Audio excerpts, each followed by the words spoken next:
I hope you found that educational. Now to bring on a man I'm thrilled to have here. As I mentioned, this comic is simply one of the best in the world. We're thrilled to welcome Bill Burr. How are you? Doing this one over here. What's up, man? How are you? How are I you? know, it's confusing. Yeah. Good to see you. Good to see you. I would have dressed up more. I know. Look at him. You got the pocket square, too? You're killing me. Wait, I don't even own this suit. Well, looks like you do. Looks tailor-made. Little snazzy socks going on. Thank you. Oh, my legs. It is great to have you here. I'm a big fan myself, and you've been doing comedy a long time. Yes, I have. Yeah, I meant that in a good way. How do you think Breaking Bad's gonna end? You know what? I have no idea, because whenever I do the show, like, all they do is they just give me my little scene. Right. So I'm as big a fan as anybody. So it was such a thrill when I finally, I kept bugging my agent, trying to get on, and I finally got a little part on there. It was like getting sucked into the TV. And I remember when they had the clapper, you know, before they go in the action thing, I saw it said Breaking Bad, and I couldn't believe I was there. And so I get little tidbits of information, but I have no idea. Right, but you're a smart guy. So, oh, he's pandering now, isn't he? I know, you like that? But Yeah. You're brilliant. You're a genius. Is there any clues while you're on set? Does Aaron Paul go home early any days? That's what I'm asking. You know, when they're shooting the last episode, you know? Did you hear a director go, all right, we're stabbing Skylar now? Like, did you? No, they keep it really, really under wraps. I know what you know. That's Really? Yeah. I don't even I wouldn't want to know either. Yeah. People are saying you're the next Louis C.K. Not in a stylized sense, but in like I'm a balding redhead. Yeah. Other than that. Ron Howard, Louis C.K., Yeah. Bill Burr. Yeah, you got to watch out for us balding redheads. We're coming on. I think that's pretty much where the comparison ends, as far as I'm concerned, because I am a huge fan of Louis, and when I learned from him. Like, that guy he's the generation or so in front of me. He's also doing like one of the greatest shows on TV, writing, directing, acting in it, and all that. So. Yeah. He's put me to shame, that's what I'm saying. You're on one of the greatest shows on TV right now. I do stand-up in strip malls. That's what I do. That's what I do. And occasionally I get some acting work, which is cool. A lot of people know about that famous, that when you took it out on Philly, because they were a bad crowd. Oh, yeah. Your famous rant, Yep. which you've since said you like Philadelphia, and that wasn't the issue. You were just giving... People in Philly don't even remember. Basically, if you haven't seen it, I was doing a show for the Opie and Anthony radio program, and they had this show called The Traveling Virus, and we were doing these, like, 10,000-seaters, and we went to Philly, and they're notorious for booing people, and they booed the first guy off stage, and I went on, like, 3 hours after that. So by the time I got up there, it was a complete shit show. And... I don't know. They started booing, and I snapped and decided I wasn't going to leave, and I just attacked everything that they loved. Yeah. That was it. And well. Yeah. And you know what? They're so twisted. They actually they enjoyed it, and then when I came back to Philly, they do it so much they don't even remember. They were like, oh, yeah. You know, I mean, I've seen them boo. I saw them boo. What was that? Destiny's Child. I saw them boo. For what? Because it was a bad management move. They sang at the NBA Finals. The 76ers were playing the Lakers. So I still remember it. They all came out, and they were wearing these sexy glitter, like, NBA outfits. And one had a glitter NBA one. Another had a glitter Philadelphia 76er one. And then the other one had a glitter Los Angeles Lakers one, for some stupid reason. Oh. So it was clearly, they were like, we don't have a dog in the fight. We don't care. We're whoring ourselves out for the NBA. So they start singing the song, and this comic, Keith Robinson, who's from Philly, calls me up. He's like, you watching this? Because we knew it was coming. And I just remember they ended the song, however it ends, you know, and the bootylicious, it ends. And then they just go, and the whole crowd just goes, boo! And for half a second, you saw, who's the Jay-Z's wife there? She just, Beyonce. Yeah, she just goes, like that, and they immediately went to commercial. And I remember watching it, I was like, yeah, I've been there. Yeah. No, I was mad that they cut to commercial, because I wanted to see if she did what I did. Like, you know what? You are sort of crazy. You're the only small gun advocate I know. You're like everyone's like, knowing you shouldn't have guns. Some people are like, everybody needs a gun. You're like, get a small gun. Yeah. Only if the apocalypse happens. No, you get like a 22. It's perfect. Yeah. Which I think you feel like the day the power goes out, you're gonna have to shoot all your neighbors. Yeah. But I feel like you're under. I don't want to like die hiding in the cabinets in my kitchen. You know what I mean? I would like to take somebody with me. I'm not saying that I'm gonna go hunt somebody down, right? But like, you know, and you guys might look at this like this is some crazy gun nut American, you know, but I'm on to you guys where there's something going on up here. I don't know what it is, but like, you know, you lose a hockey game and you like burn down your city, like a riot. It seems so trivial, but that's like, yeah, they always, what is that thing where they say a riot is an expression of, I'm too stupid to remember how I don't know. I know this. I know you're not nearly as happy as Michael Moore tried to make you out in that movie. Like, oh, everybody's up here, you know, just having a good time and leaving their doors unlocked. Nobody ever gets smashed over the head with a bottle. It was such... Oh, no. It just drove me nuts. You guys play enough hockey up here, you get that violent tendency out. Oh, yeah. They make us try to play hockey. Yeah. And then based on this... I'm a huge fan of hockey. I love it. And I love that people don't get it down in the States. I love it. I love it. Why do they let them fight? I can't see the puck. It's like music to my ears. It's like, good, yeah, get out of here. Let's just get out of here. Let me watch it in peace. Do you remember when they lit up the puck for a few years on Fox TV? News, yeah. That was you guys. Do you know? No, but the NHL. Well, no, wait a minute. Wait a minute. Time out. The NHL is you guys too. So all the owners had to agree with that. And you all had to be like, we gotta like expand this thing. We thought we'd funnel money into Canada and keep it here, but you guys took it over, like you tend to do.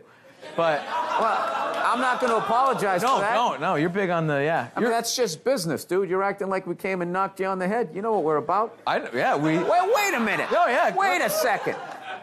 Fellow white person, not native to this country. How did you guys get this up here? Did the Native Americans go, oh, well, we like these white guys. You can have all that land? Jesus Christ. No, I get it. Your shit smells like maple syrup up here. Is that what you're telling me? All right. Yeah. I'll go with it. We'll be back with more with Bill Burr. Yeah. The teams are coming back. Yeah, oh yeah. Up next, more with Bill Burr, who raves about his love for fantasy hockey teams. I don't ever want to be that guy in the bar where the other team scores. And everybody's like, and you're like, oh, but he's on my fantasy team.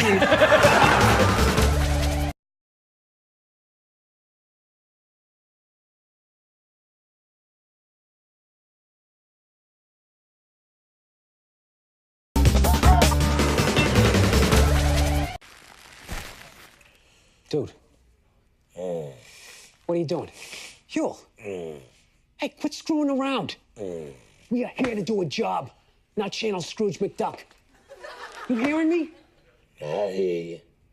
Dude.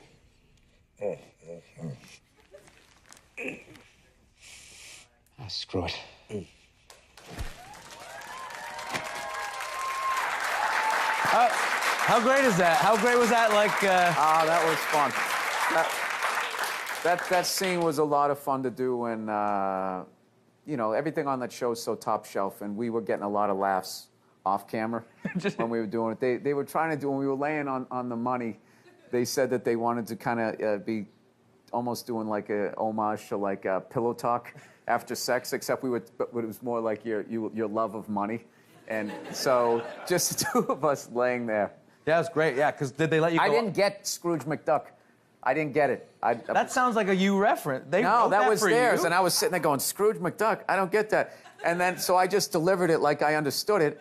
And then I did that a lot on that show. Like when I had to talk about like chemicals, like benzene, nitrobenzene, I just would stress it like nitrobenzene, like I didn't have any idea what it was.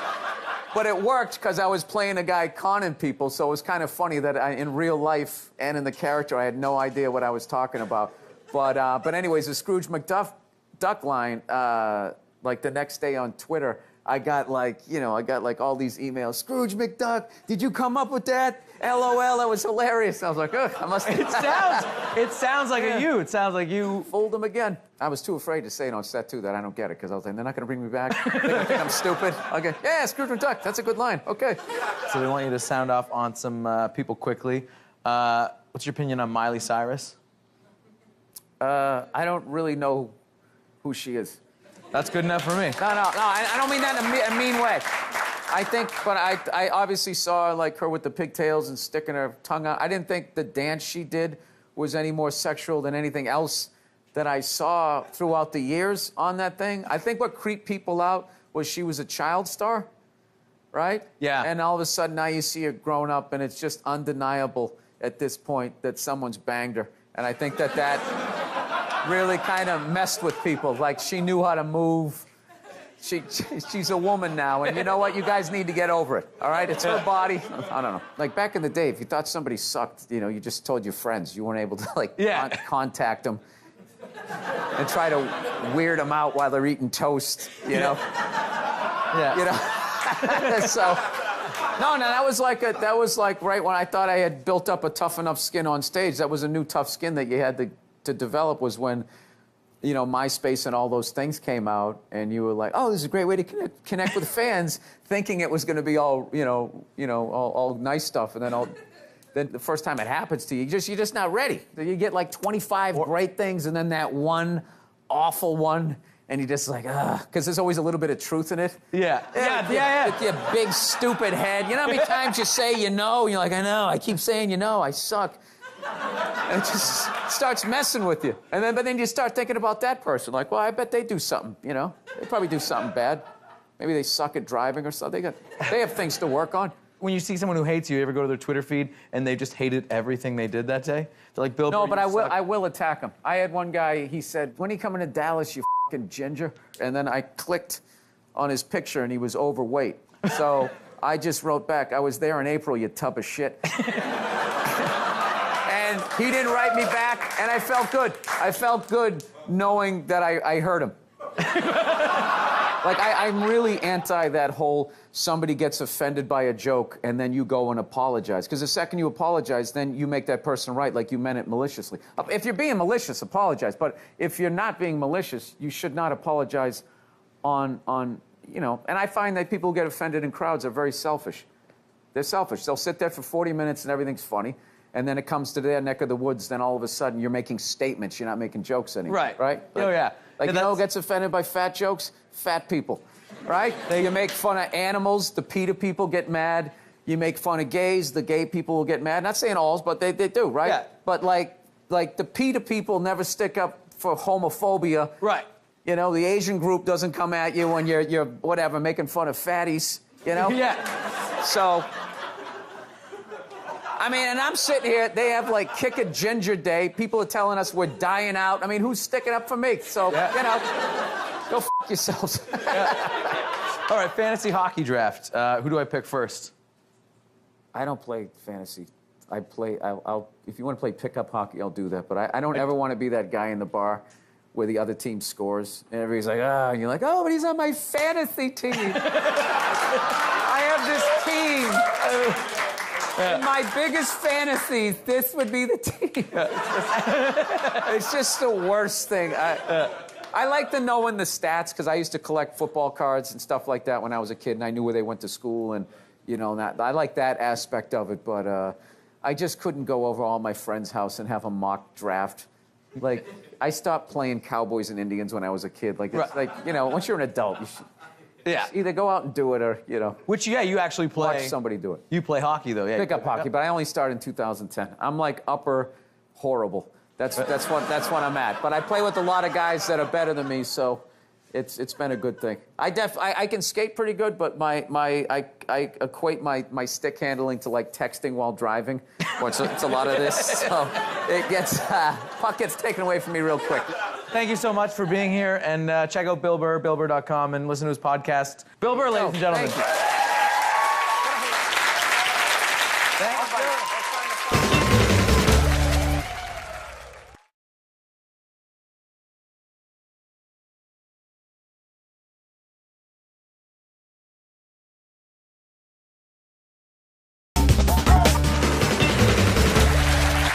Welcome back to Comedy at JFL42. The festival is moving along so fast, and one of the best of the new generations of comedians, John Mulaney, is in town. He'll be joining us on Thursday's show. Yeah. Yes. Tomorrow, our guests are opinionated actress, comedian Janine Garofalo, the hilarious Andy Kindler, and Match Game panelist and Juice Pig, or was he Corky? Sean Cullen will be here. Yes. For Comedy at JFL42, I'm Graham Chittenden. Good night.